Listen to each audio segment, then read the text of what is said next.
ഈ ഒരു ന്യൂസ് കണ്ടപ്പോൾ ഭയങ്കര സന്തോഷം തോന്നിയിട്ടോ.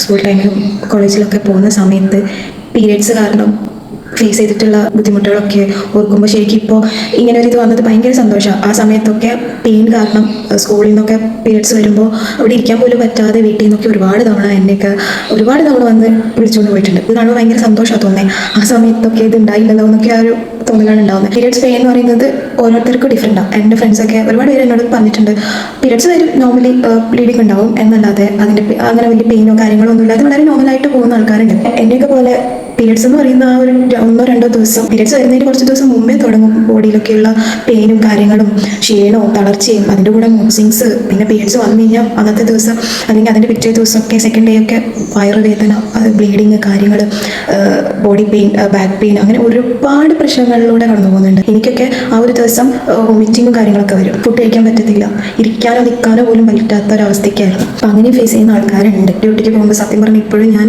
ടാബ്ലറ്റ് എടുത്തിട്ടാണ് പോകുന്നത്.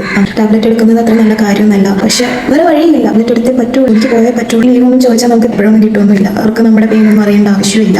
നമ്മൾ പോയേ പറ്റുള്ളൂ, നമ്മുടെ വർക്ക് ചെയ്തേ പറ്റുള്ളൂ. അവിടെ പോയാൽ മാത്രം പോരല്ലോ, നമ്മൾ വർക്ക് ചെയ്യണം. അവിടുത്തെ സ്ട്രെസ്സ് കാര്യങ്ങൾ, അതിൻ്റെ കൂടെ നമ്മുടെ പെയിനും ഭയങ്കര ബുദ്ധിമുട്ടാണ്. സത്യം പറഞ്ഞാൽ ഭയങ്കരമായിട്ട് നമ്മൾ അന്ന് ആ ഒരു ടൈമിൽ സർവൈവ് ചെയ്യുന്നുണ്ട്. ടാബ്ലറ്റ് എടുക്കാതെ ഒരു തരത്തിലും ഒന്നും ചെയ്യാൻ പറ്റാത്തൊരവസ്ഥയാണ് എനിക്കൊക്കെ അറ്റ്ലീസ്റ്റ് ഇരിക്കാനെങ്കിലും പറ്റുന്നുണ്ട് എന്നുള്ള ഒരു ഫാക്ടറെങ്കിലും ഉണ്ട്. ബട്ട് ഫിസിക്കലി കുറച്ചും കൂടി സ്ട്രെയിൻ എടുത്തിട്ടുള്ള വർക്കുകൾ ചെയ്യുന്ന ഒരുപാട് പേരുണ്ട്. അപ്പോൾ അവരൊക്കെ എന്തോരം പെയിൻ അനുഭവിച്ചിട്ടായിരിക്കും, എത്ര കഷ്ടപ്പെട്ടിട്ടായിരിക്കും ചെയ്യുന്നത്. ഈ ഒരു ന്യൂസ് കാണുമ്പോൾ ഒരു ഇതൊക്കെ തോന്നുന്നുണ്ട്. പക്ഷേ എങ്കിലും നമുക്കൊക്കെ ഒരു വഴിയില്ല. ഒരു ദിവസം 2 ദിവസം ശരിക്കും നമ്മൾ പ്രോപ്പർ ഒരു റെസ്റ്റ് വേണ്ടതാണ്. പക്ഷെ അതൊന്നും കിട്ടുന്നില്ല. നമുക്ക് അത് കിട്ടുമായിരുന്നെങ്കിൽ ഭയങ്കര സന്തോഷം. ഒരു ദിവസമെങ്കിലും അവർക്ക് റെസ്റ്റ് എടുക്കാനുള്ള ഒരു ഇതൊക്കെ കിട്ടുമായിരുന്നെങ്കിൽ, നമ്മുടെയൊക്കെ വർക്ക് സ്പേസിൽ നിന്ന് ആ ഒരു ദിവസമെങ്കിലും ഒരു ലീവ് അനുവദിച്ചൊക്കെ തരുമായിരുന്നെങ്കിൽ ഭയങ്കര ഒരു സമാധാനമാണ്. അന്നത്തെ ദിവസം ജോലിക്ക് പോകണമല്ലോ എന്ന് ഓർത്തിച്ച് ബെഡിൽ നിന്ന് എണീക്കാൻ പോലും പറ്റാതെ കിടക്കുന്ന ഒരവസ്ഥയിൽ നിന്ന് കാമായിട്ട് അതിന് പോകണ്ട എന്ന് റെസ്റ്റ് എടുക്കാമെന്നുള്ള രീതിയിൽ ഇരിക്കാൻ പറ്റുവാണെങ്കിൽ അത് ഭയങ്കര സമാധാനമായിരുന്നു.